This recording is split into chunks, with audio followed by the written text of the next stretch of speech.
मुखवट्यामागचा नवरा भाग 19. सत्याचा पहिला धक्का. अनन्या काही क्षण जागेवरच उभी राहिली. तिच्या कानावर विक्रमचे शब्द पडले होते.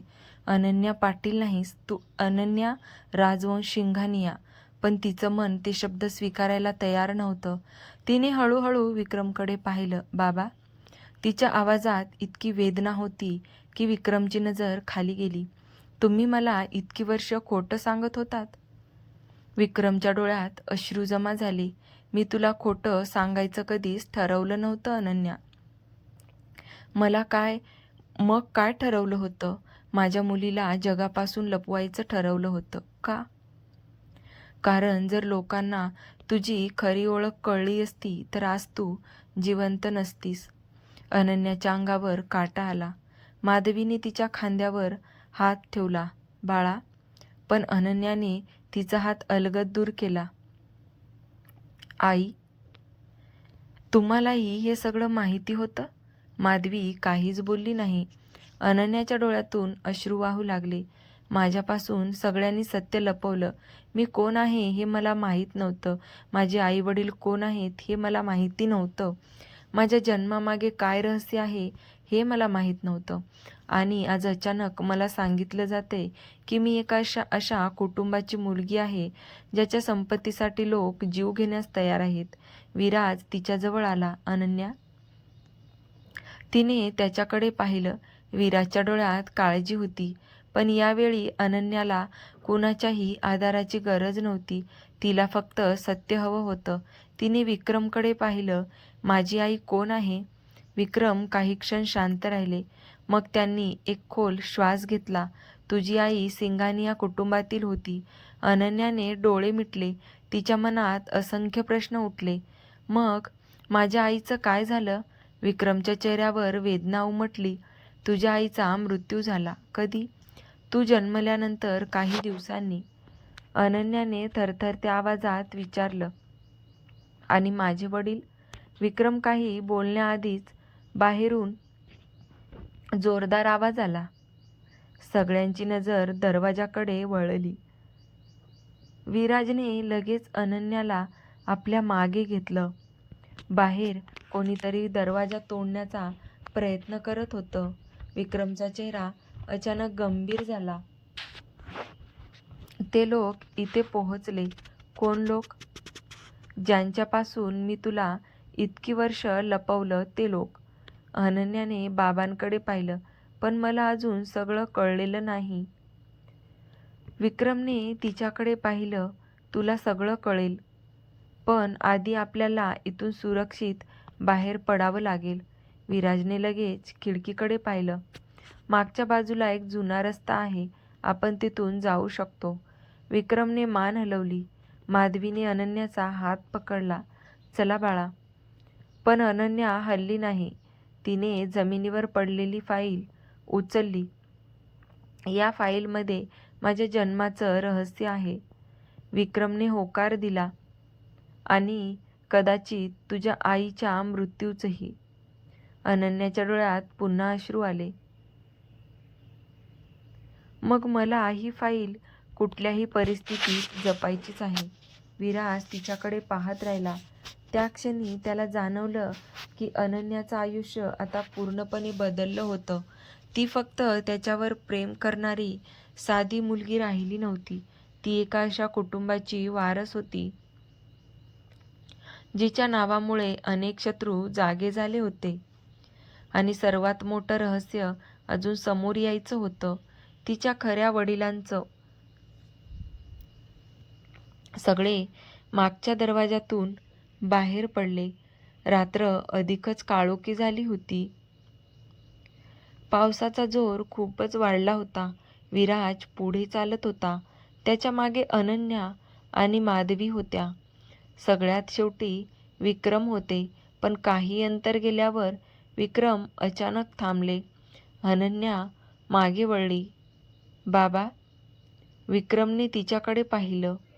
मला अजून एक गोष्ट सांगायची आहे. काय आहे? तुझ्या वडिलांबद्दल. अनन्याचा श्वास थांबल्यासारखा झाला. ते जिवंत आहेत. अनन्याच्या डोळ्यात आश्चर्य उमटलं. काय? तुझे वडील जिवंत आहेत अनन्या? मग ते कुठे आहेत बाबा? विक्रम काही बोलले नाहीत. अनन्या त्यांच्याजवळ गेली. मला त्यांना भेटायचं आहे. विक्रमने मान खाली घातली. तुला ते भेटणार नाहीत.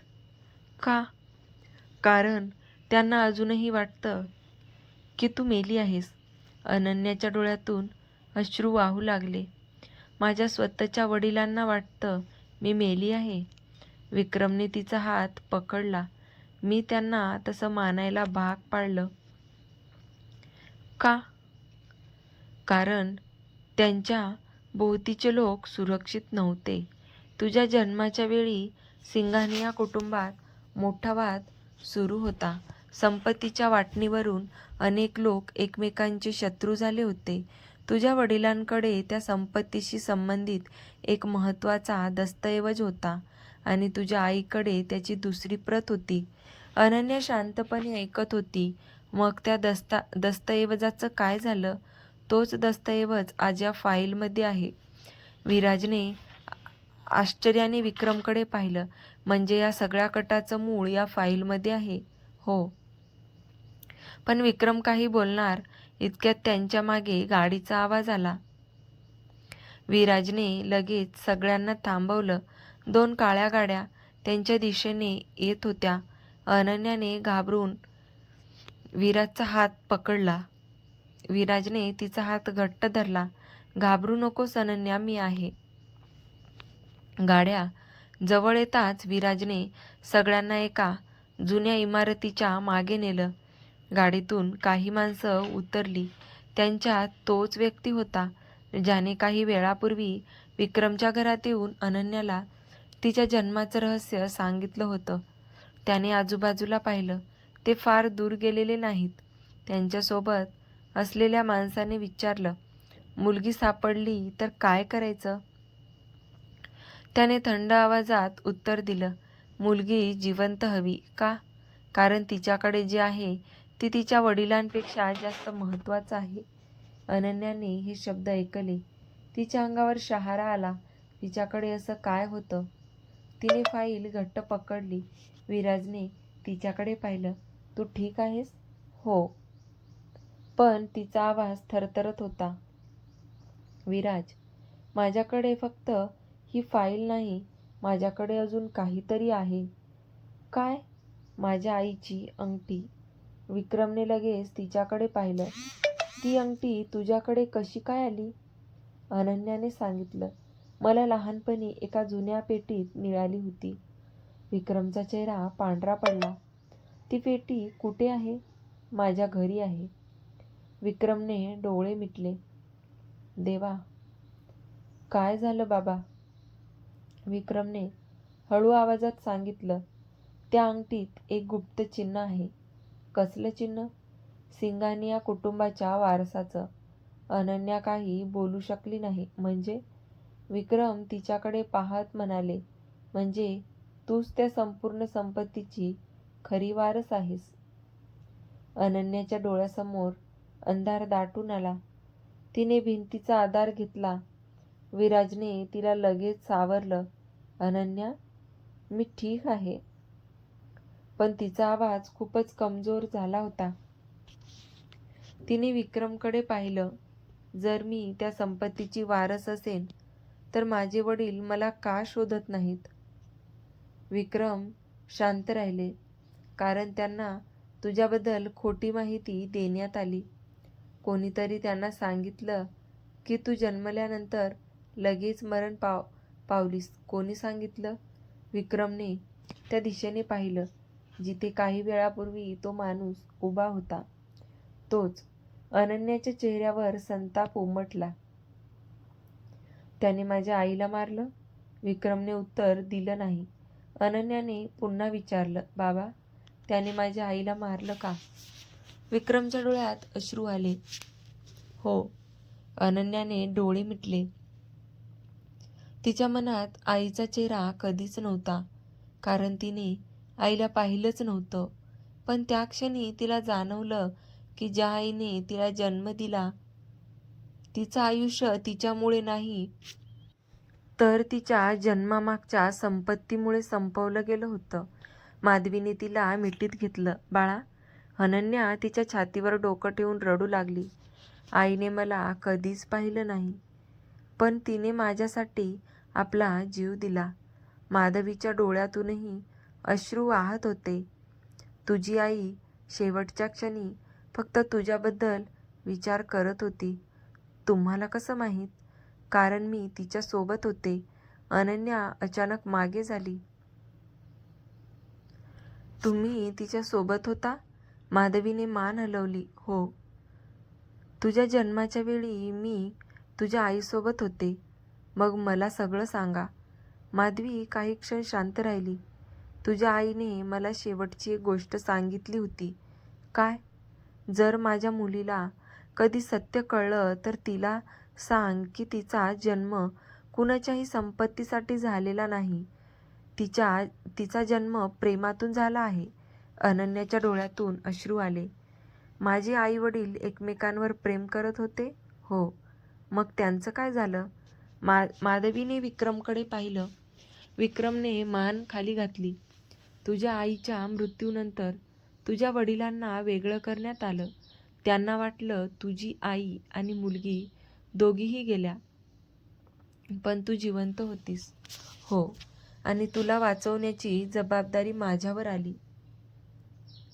अनन्या विक्रमकडे पाहत राहिली. तुम्ही माझ्यासाठी बाबा झालात. विक्रमच्या डोळ्यात अश्रू आले. मी तुझा जन्मदाता नव्हतो, पण तू माझ्यासाठी नेहमीच माझी मुलगी होतीस. अनन्याने पुढे होऊन त्यांना मिठी मारली. बाबा. विक्रमने तिला घट्ट मिठी मारली. माफ कर मला बाळा. मी तुझ्यापासून सत्य लपवलं, पण तुझा जीव वाचवण्यासाठी मला ते करावं लागलं. विराज काही अंतरावर उभा राहून हे सगळं पाहत होता. त्याच्या मनात एकच विचार होता. अनन्याला आता तिच्या भूतकाळाचा सामना करावा लागणार होता, पण तो तिच्यासोबत शेवटपर्यंत राहणार होता. अचानक अनन्याचा फोन वाजला. सगळे शांत झाले. अनन्याने फोनकडे पाहिलं. अनओळखीचा नंबर होता. तिने फोन उचलला. समोरून काही क्षण शांतता होती. मग एक पुरुष आवाज आला. अनन्या. ती थरथरली. हो. मी तुझा आवाज पहिल्यांदाच ऐकतोय, पण माझं मन तुला आधीपासून ओळखतं. अनन्याच्या डोळ्यात अश्रू आले. तुम्ही कोण? समोरून उत्तर आलं. मी तुझा वडील आहे. अनन्याच्या हातातून फोन जवळजवळ खालीच पडला. विराजने तिचा हात धरला.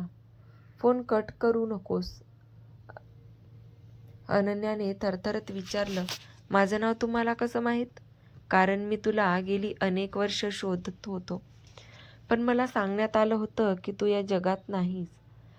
अनन्याच्या डोळ्यात अश्रू वाहू लागले. मी जिवंत आहे. समोर काही क्षण शांतता होती. मग त्या पुरुषाचा आवाज तुटला. मला माहीत आहे, आणि आता मला तुझ्यापर्यंत पोहोचायचं आहे. अनन्याने डोळे मिटले. तुम्ही मला भेटाल? हो. पण आधी तुला त्या फाईलमधलं शेवटचं पान वाचावं लागेल. अनन्याचा चेहरा बदलला. तुम्हाला त्या फाईलबद्दल कसं माहिती? कारण ती फाईल माझ्या पत्नीने माझ्यासाठी ठेवलेली होती. आणि त्यानंतर फोन कट झाला. अनन्या काही क्षण फोनकडे पाहत राहिली. विराजने विचारलं. काय झालं अनन्या? अनन्याने हळू आवाजात उत्तर दिलं. माझे वडील मला भेटायला येत आहेत, पण त्यापेक्षा मोठं रहस्य अजून समोर आहे. काय? अनन्याने फाईल उघडली. शेवटच्या पानावर मोठ्या अक्षरात एकच वाक्य लिहिलं होतं. जर अनन्या जिवंत असेल तर तिला तिच्या वडिलांपासूनही वाचवा. विराजच्या चेहऱ्यावरचे भाव बदलले. अनन्याने त्याच्याकडे पाहिलं. विराज, माझ्या वडिलांपासून मला का वाचवायचं? विराज काहीच बोलला नाही, कारण त्याच्या मनातही पहिल्यांदाच एक भयानक संशय निर्माण झाला होता. कदाचित अनन्याला तिच्या वडिलांपासूनही नाही, तर तिच्या वडिलांच्या मागे लपलेल्या कोणापासून वाचवायचं होतं.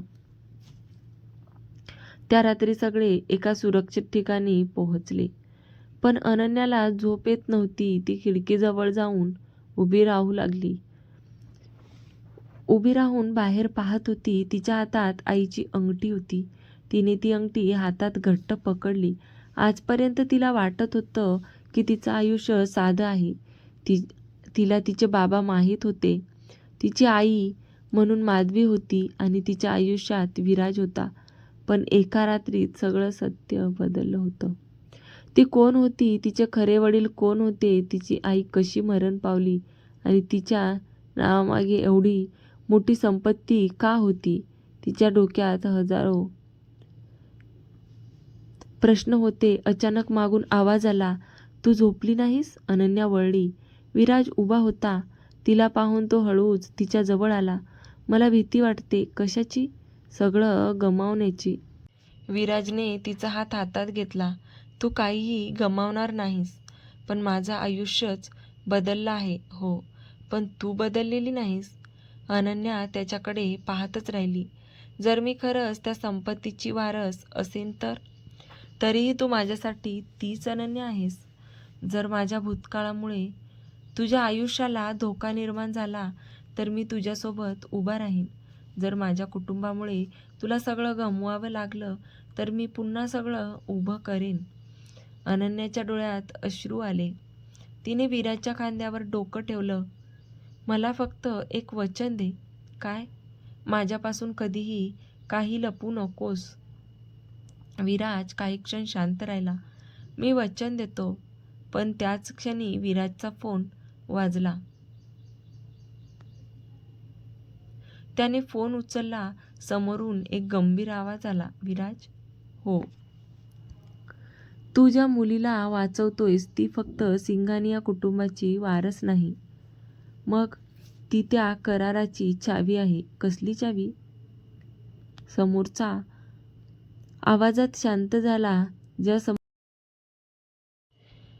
ज्या संपत्तीचा तू शोध घेतोयस तिचा खरा मालक अजून जिवंत आहे." विराजच्या चेहऱ्यावर चिंता उमटली. "कोण?" समोरून उत्तर आलं, "अनन्याचा वडील." आणि त्याच क्षणी कॉल कट झाला. विराजने अनन्याकडे पाहिलं. तिला काहीतरी कळलं. "काय झालं?" विराजने काही क्षण सत्य लपवण्याचा प्रयत्न केला. पण त्याने तिला दिलेलं वचन त्याला आठवलं. "तुझ्या वडिलांबद्दल एक गोष्ट समोर आली आहे." "काय?" "ते फक्त तुझे वडील नाहीत." अनन्या त्याच्याकडे पाहत राहिली. "मग?" "ते या सगळ्या संपत्तीचे कायदेशीर मालक आहेत." अनन्याचा चेहरा बदलला. "पण फाईलमध्ये तर माझं नाव वारस म्हणून आहे." "हो. म्हणूनच हा सगळा खेळ सुरू आहे." अनन्याने आईची अंगठी पुन्हा पांघरली. तिच्या अंगठीवर असलेले चिन्ह अचानक हलक्या प्रकाशात चमकलं. विराजने ते पाहिलं. "अनन्या?" "काय?" "तुझ्या अंगठीत काहीतरी आहे." दोघांनी अंगठी जवळून पाहिली. अंगठीच्या आत एक आलिशान छोटा कप्पा होता. विराजने तो उघडला. त्यातून एक बारीक कागद बाहेर पडला. अनन्याने तो कागद वाचला. त्यावर लिहिलं होतं. त्यावर फक्त एकच वाक्य लिहिलं होतं, "तुझ्या वडिलांवर विश्वास ठेवू नकोस." अनन्या स्तब्ध झाली आणि त्याच क्षणी बाहेरून गाडी थांबल्याचा आवाज आला. विराज खिडकीकडे धावला. एक काळी गाडी घरासमोर उभी होती. गाडीतून एक पुरुष खाली उतरला. अनन्याने खिडकीतून त्याचा चेहरा पाहिला. तिच्या डोळ्यातून अचानक अश्रू वाहू लागले. कारण त्या पुरुषाचा चेहरा पाहताच तिच्या मनात एक विचित्र ओढ निर्माण झाली. तिला काही आठवलं नव्हतं, पण तिचं मन मात्र ओरडत होतं, "हा माणूस अनोळखी नाही, हा माझा आहे." गाडीमधून खाली उतरलेला तो पुरुष हळूहळू घराच्या दिशेने चालू लागला आणि अनन्याच्या आयुष्यातील सर्वात मोठी भेट आता काही क्षणावर आली होती. पण त्या भेटीच्या मागे एक असं सत्य लपलं होतं, ज्यामुळे अनन्याला ठरवावं लागणार होतं की ती आपल्या रक्ताच्या नात्यावर विश्वास ठेवणार, की त्या लोकांवर ज्यांनी तिला आयुष्यभर स्वतःची मुलगी समजून जपलं होतं आणि पुढच्या क्षणी